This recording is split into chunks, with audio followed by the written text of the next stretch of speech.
Weilà raga, how's it going everybody? Welcome to another lesson in the Zero to Hero Italian Grammar Series, my free Italian grammar course here on YouTube. Today we're going to be talking about ne, which is known as a pronominal particle. Sounds kind of cool, right? If you guys would ever like to be a part of my live version of these group lessons that I give every week, head on over to my website, weilatom.com, or just take a look at the link in the description.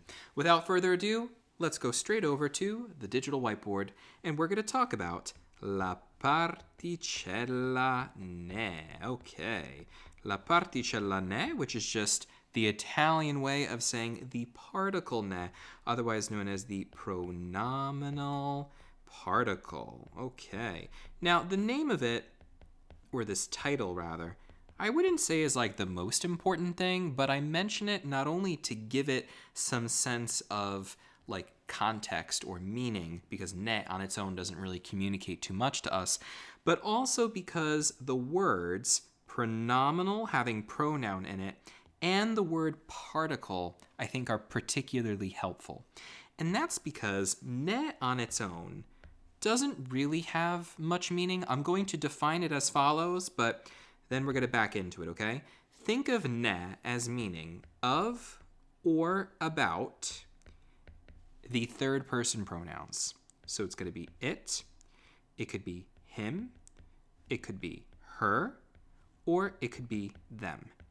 So if you want a translation of ne, go with that. That's cool. When I see ne, the first thing that comes to my mind is quantity. That's what feels good for me. It may not feel good for everybody, but that's what feels good for me, because I know the moment I see ne, I'm probably going to be doing something with quantity. But as you can see here, there's not just one simple way that we define it, right? And that's why I like this whole idea of looking at it first in this pronominal way, meaning it's like a pronoun. Ne, for all intents and purposes, is a pronoun. But I'm not going to call it straight up a pronoun because, let me show you in practice really quickly, and maybe this will make some sense. If I tell you, conosci, let's say Marco, which means, do you know Marco?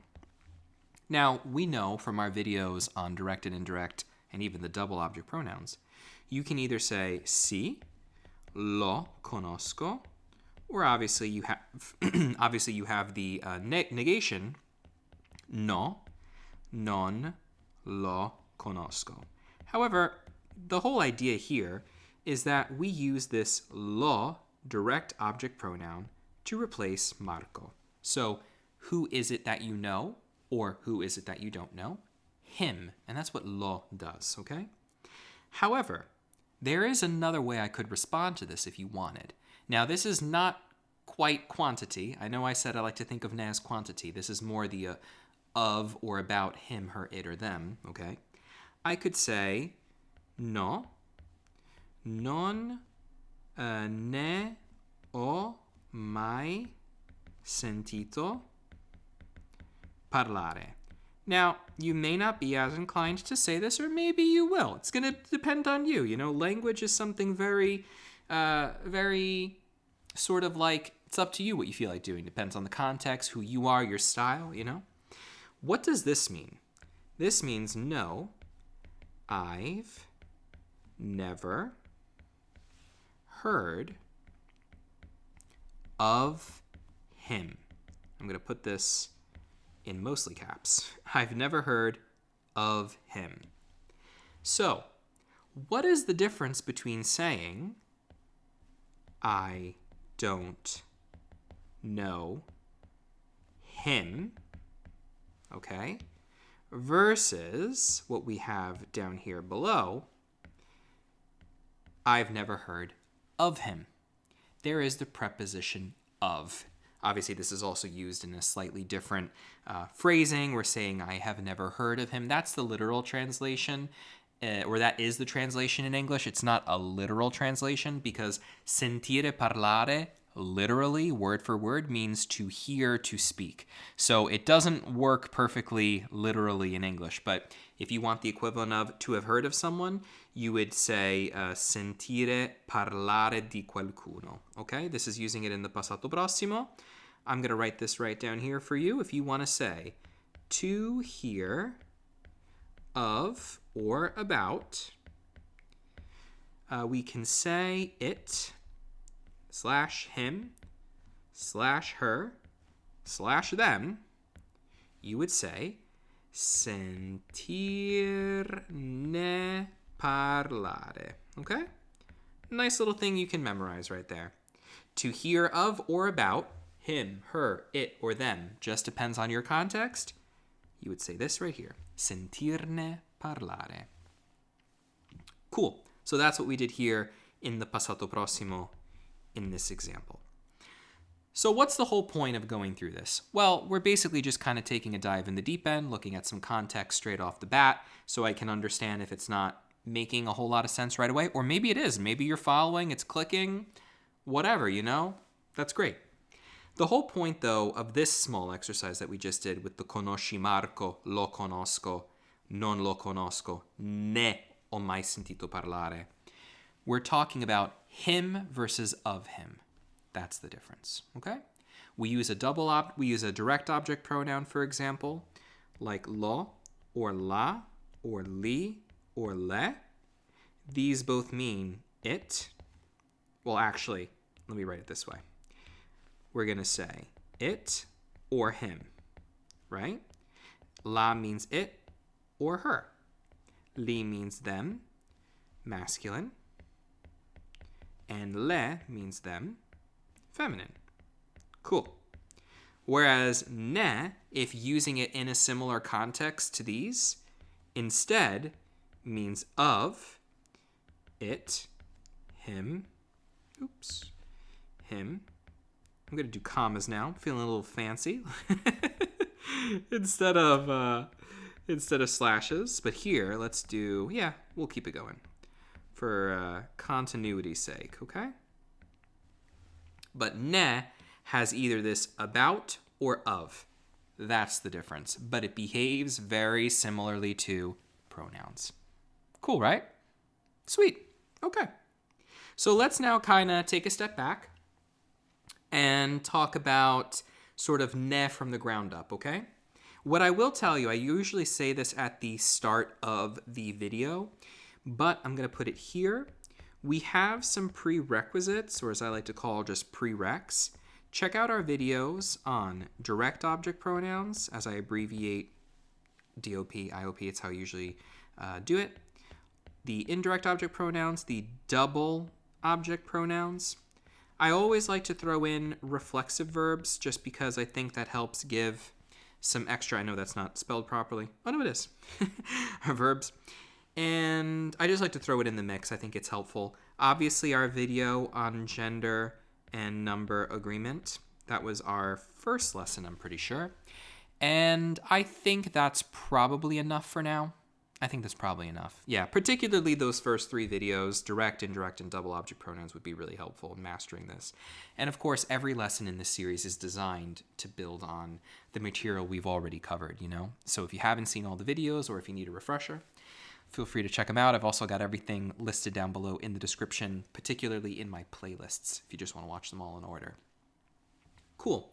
So let's go back to ne from the ground up, okay? So we've kind of actually taken a moment to look at it as meaning of him, of her, of it, and so on. Now what I want to do is actually keep going in that direction. I think that would be a good idea. So let's keep going with the ne for of or about. Now let's write it this way. Sometimes if you just keep writing it in a bunch of different ways, it can help make sense. So of or about, and then we can say, let's now change it up. Let's do him. Let's do her. Ooh, let's try this. Let's do it, and let's do them. You know what I mean? It's up to you, the way visually you like to do it. Let's give a couple of options, right? Okay, so that's what ne means. Let's look at it in this category. For example, if someone asked you, hai paura del buio? Buio. That means, are you afraid of the dark? Now, what do we have here in our question? Of the dark. If I want to rephrase my question by saying, are you afraid of it? In Italian, we literally say, do you have fear of the dark? That's what this literally is here. Hai paura, do you have fear? Are you afraid of the dark is how we normally say it in English, right? If you want to replace this del buio with a pronoun, what would we say? Like, are you afraid of it, right? Oh, well, how useful that we can say of it by using ne. Cool. So just like we do with object pronouns, let's rephrase this. We're going to put this pronominal particle, this word that's just like a pronoun, right before the verb it has something to do with. Ne hai paura. Cool. And what does this now mean? Are you afraid of it? Okay? Are you afraid of it? What is this of it that you're afraid of? The dark. Del buio. So from sort of like a grammar rule perspective, if you would like, because I haven't sort of mentioned particular grammar rules, I would say a really safe one in many of these situations is to say ne replaces the preposition, I'm just going to write it as prep, the preposition di in any of its forms, so whether it's di, del, della, degli, and so on, in any form, and what comes after. What comes after. That's a great starting point, okay? I think that's a great starting point, a great rule, and can easily explain what we have going on in this situation. Now, there are situations in which you don't use ne all the time in questions and answers. And it just so happens to be in one of, in my opinion, the most common uses of ne. And the reason why I say this is because these right here were both questions, okay? So I'll just put a Q. These were both questions. You could answer this question also including ne, very similar to what we do with object pronouns, right? So if the question is, hai paura del buio, you could respond, and I'll put it down here if we've got space, by saying sì, ne ho paura. Or obviously there is the negative version, no, non ne ho paura. No, non ne ho paura. Cool. Do you need the ne? It's optional because you could just say sí or no. You know what I mean? You don't have to do it. But it gives you a nice complete sound, you know? We're saying what I'm afraid of. I am afraid of it, not just I'm afraid. You know what I mean? I'm afraid of it. It gives you that extra little bit of information to make it feel rounded out, okay? So you can do a question and you can also do a response. I'm going to put it as an R. You can also do a response. This is not the case, though, for our most common phrase, in my opinion, which is this beautiful little expression right here. Cosa ne pensi? Cosa ne pensi means what, I bet you already know what it means. What do you think? And what is the ne going to be? About it. It could be about him. It could be her. It could be them. It could even mean of. Of or about. We use it really interchangeably, okay? And then it can be any of these third-person pronouns. Cosa ne pensi? What do you think about it? Simple. We use this all the time. With pensare, you can't use ne as a response. It's only for a question. Okay? So, we'll make that as a note. With pensare, it is most common to only, in caps, use ne with questions. I'm going to put it like that. Okay? Not with answers. So, cosa ne pensi? You wouldn't respond by saying ne penso che and so on. No. Just doesn't work. With other verbs like hai paura, ne hai paura. I know I've got a lot of arrows here. Ne hai paura? Sì, ne ho paura. We do it in that situation. Just not with pensare. Okay? Sound good? Sweet. I like this. I think this is a really good place. What I'll do is give you one more example like this, and then I'd like to show you ne with quantity, and then I think that'll probably be a good place for now. We can continue the discussion on ne.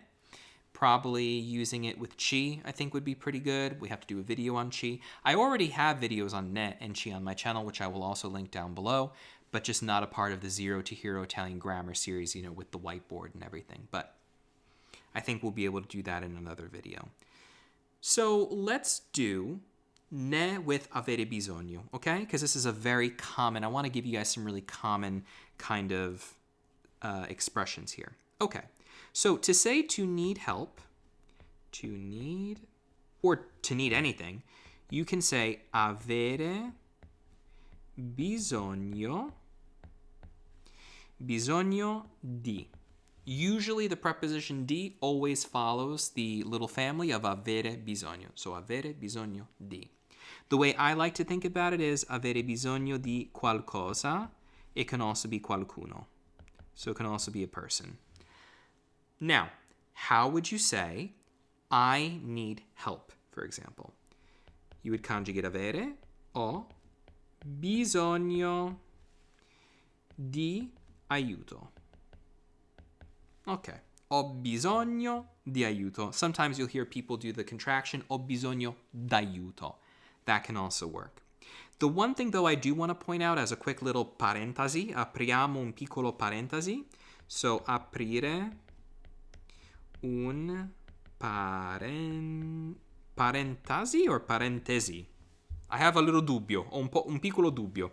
I think it's parentesi. Anyway, that means to do this. We're going to open up a little bracket, go on a little tangent for just a moment here. To need. You can also use dovere, as in to have to or must. Like, devo fare qualcosa. Like, I just have to do this. I need to do this. But I'm not focusing on that right now. Just know that that can exist as well in some situations. So, dovere is have to or must. It can also give you this idea, though, of an obligation. Okay? It's a little different. So, obligation. I think it has two B's, I'm pretty sure. Obligation. Because this is like also something you ought to do. You really should do that, right? If you guys remember our videos on the condizionale, dovere is used for should. Avere bisogno, no. Avere bisogno is like you are seriously in need of something, Cool. So, chiudiamo parentesi. Chiudiamo. And forgive me if I'm not spelling parentesi. It doesn't look right to me. Is it parentesi? Maybe it is parentesi. I'm going to write it both ways, okay? One of the ways is probably right. So we're going to, you know what I'll do to make it even? Let's have some fun. So we opened it there, and I'm going to close it here. Okay? Chiudiamo parentesi. You know what I'm going to do? I have to look this up really quickly because this is going to drive me a little insane. So let me quickly, in real time, okay, let's write this. Let's do it on the calculator with the microphone. Apriamo parentesi. Parentesi. Okay. Parentesi. So it's the second. Okay. Thank you. We're going to correct it. Parentesi. Cool. Yeah, what you could do is basically on your phone, change your keyboard to Italian and then use the microphone feature to write what you're saying. Pretty useful, right? Parentesi. Cool. All right, done with that. Let's go back here to I need help, right? So the moment we see di and something that comes after, you could pretty much guess that you can use ne there. In many, many situations it can work, just not with pensare, okay? Which is very common. This is another common one, though. All right, this is another common one. So, ho bisogno di aiuto Could you use ne in its place and then put it right before avere? Absolutely, okay? So I'm going to copy and paste this down below our little parentesi over here, because now it's closed.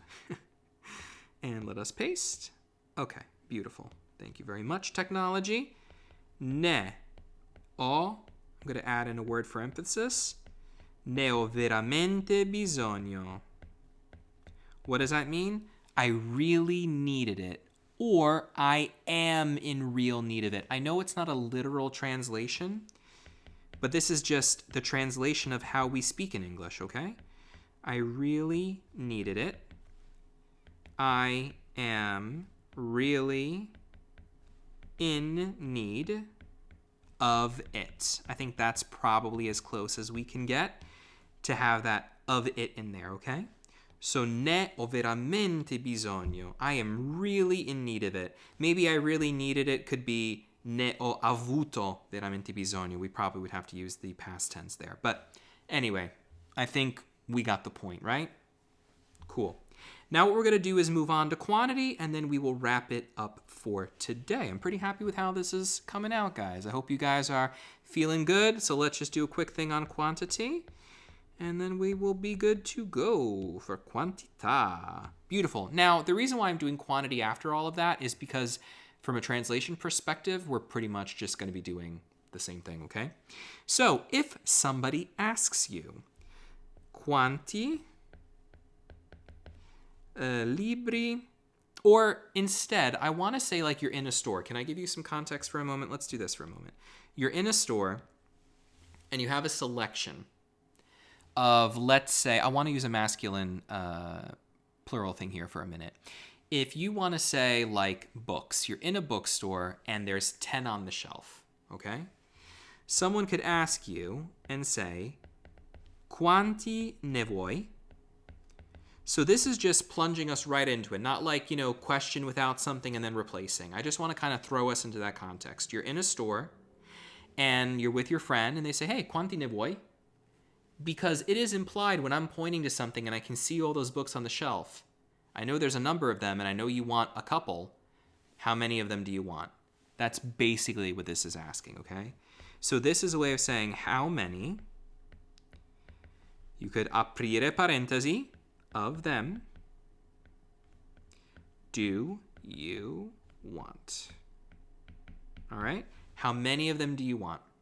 You could respond just with a number, or you could say, ne voglio due. I want two. And the ne is like saying of them. Okay? Ne voglio due. So how many of them? We don't always have to say it in English. Do you want? I want two of them. Ne voglio due. Think of the ne as having like this functional use. You know what I mean? It's there as a quantifier in this situation. Cool. Now, someone could also say in a much longer example, like, quanti di questi libri vuoi? That could be another way of doing this. And you could have the same answer. So, quanti di questi libri vuoi? Could also do that.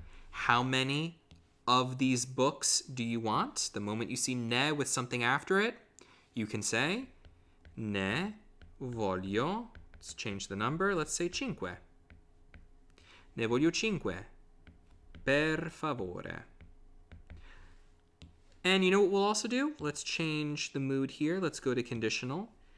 Ne vorrei cinque, per favore. I would like 5 of them, please. I'm going to write that just so you have it because I feel that would be helpful. I would like 5 of them, please. Okay?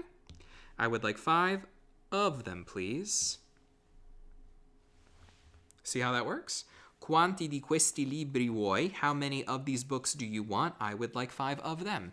Nice and complete. Round it out.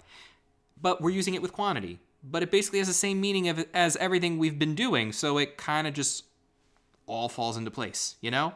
which is nice. So that's why I'm happy with the way this was organized. We begin with looking at of it, about it, him, her, them, right? And then we just slide right into quantity really easily. The only thing that I would add, because we're basically at the conclusion at this point, is that when using this in the passato prossimo, so we're going to do ne with passato prossimo,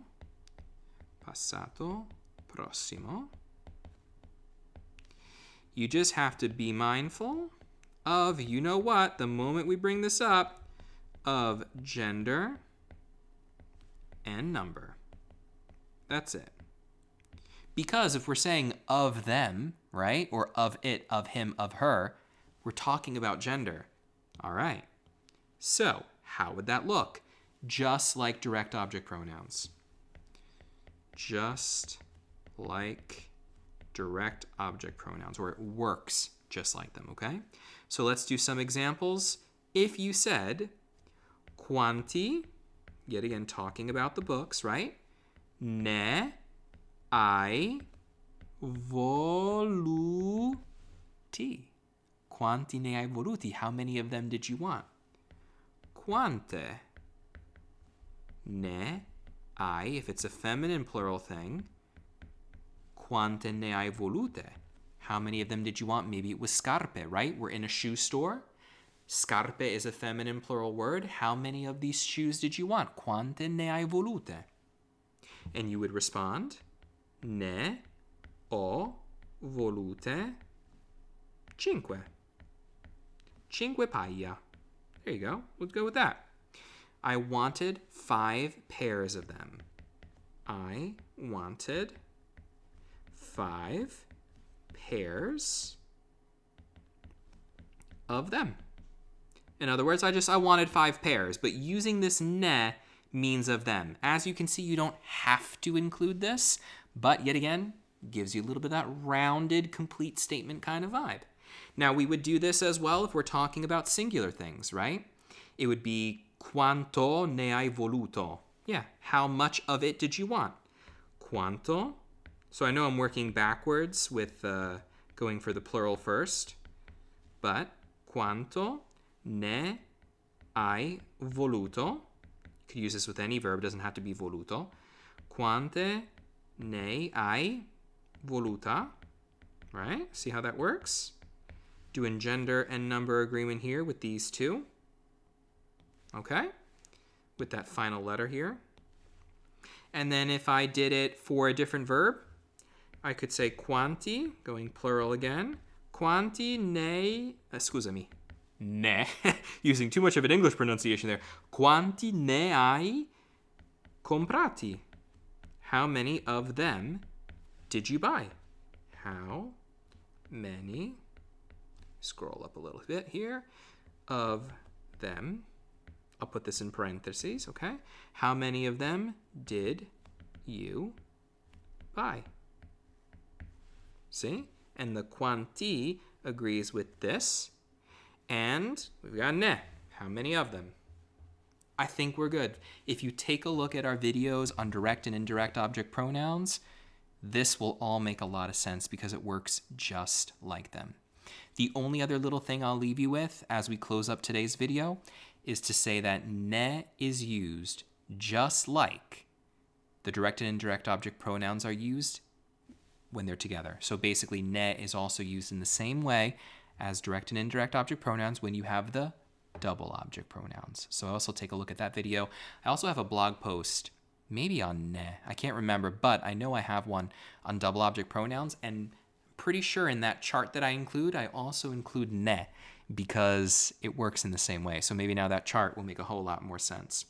Cool, guys. So we're going to wrap it up here. I'm pretty happy with this video. As always, with these finer points of grammar, particularly these that I like to teach later on in one's Italian journey, take your time with it. Rewatch the video a couple times. Move on. Move on to something else and then come back. You know, once you have seen more and then you come back to something, it helps. Or maybe you're knocking it out of the park already and you've got it. Wherever you fall on that spectrum, it's all good. It's all good. All right, guys. So, as I said, at the start of today's lesson, if you'd ever like to become part of my live group lessons I teach on Zoom every week, just visit my website or take a look at the link down below in the description. And that's going to be it for today. So always remember, spread the love, guys, and I will see you all in the next video. Ciao ragazzi. Ciao.